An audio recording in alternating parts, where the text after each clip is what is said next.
Let's go back up to Sydney Collingwood then. My God, what a whirlwind. Let's start with Collingwood. First and foremost, this result means that, barring a minor miracle, Collingwood are done by a massive minor miracle. I think they need to win both games by significant margins and hope that teams above them blow it. Um, Obviously us, Fremantle, the Bulldogs even. Yeah, it's going to take a lot for Collingwood to get in now. So we're going to say season over for the sake of the argument. For this particular Collingwood side, that is very good run, well done. Reigning premiers, amazing year last year, all of that. What on earth was that on Friday night? But they kept control well for a lot of the game, seemed on top of Sydney. But it's now the second week in a row where they've dropped a 5 goal lead and left the game out of their hands. Um, Sydney just ran over the top of them in that last quarter. Carlton ran over the top of them late in that game, and that game was out of Collingwood's hands, as I just said. Like Mitch McGovern kicks the goal, we win the game, and that there is nothing Collingwood can do about that.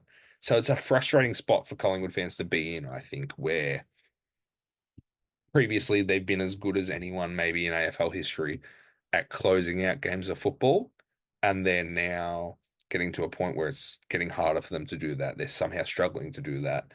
And speaking to Collingwood fans over the last 3 days, the fear with a couple of them is that what they're now going into, and it's not like they haven't dropped leads before. They've just known what to do in those scenarios. And what I'm hearing is that it's quite clearly, and this is pretty true to be fair when you look at it in hindsight, they're not really doing anything different. And teams are finding ways to combat the way they play in late game. They've not done anything different. They're getting found out. So you have to wonder whether they've kind of lost that touch and they need to find another way to win. It's food for thought. Sydney, though, unreal. Terrible for a lot of the game, to be fair. Um, Especially that third quarter, early in the fourth. I'm sitting there on the couch and I'm like, what has happened to this football team? They should be the premiership favourite and they're playing like this and they're letting Collingwood, who probably are on their last legs, given, like, granted, Collingwood were on their last legs. They needed to win to give their season life. So they're going to play out their skin. Um, but they were letting them run all over them. Then Isaac Heaney and Chad Warner came into the picture. And my God, Heaney's getting most of the credit. I think Chad Warner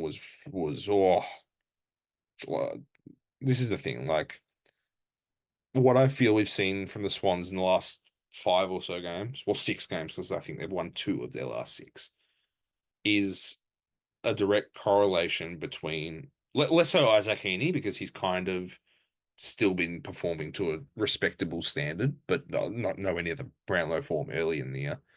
But what we've seen, particularly with Chad Warner, is that his form, or form slump rather, um, has lined up with the form of the side. Whether that's a coincidence or not, I think he's the definition of an X factor player, an impact player.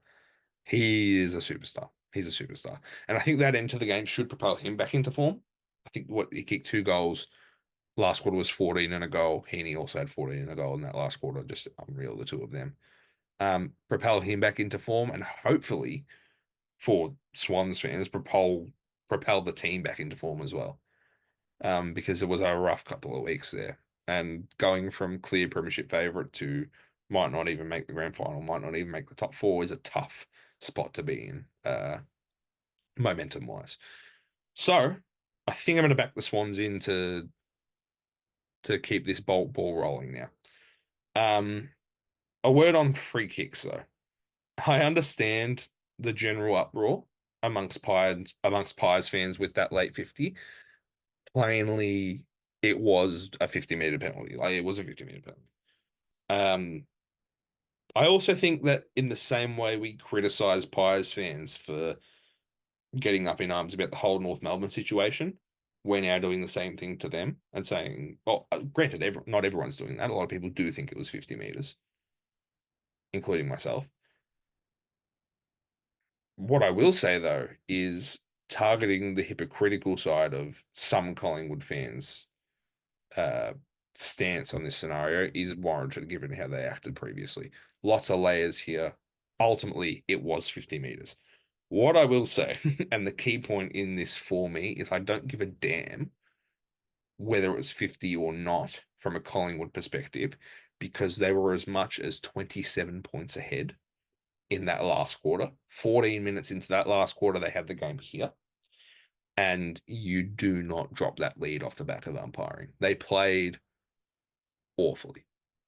Blame the playing group as much as you blame the umpiring or leave it, because it's not a good look when you had the game where you had it 14 minutes into that last quarter.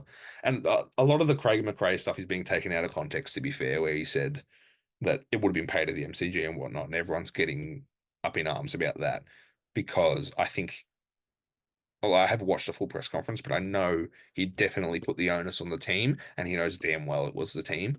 So people need to loosen up there a bit. But it's the team, it's the playing group. You don't drop that lead off the back of umpiring. So that's my opinion there. Should have been 50 though. And with that, you wonder, do Collingwood win the game? Do they still have a chance at playing finals? It's all very interesting.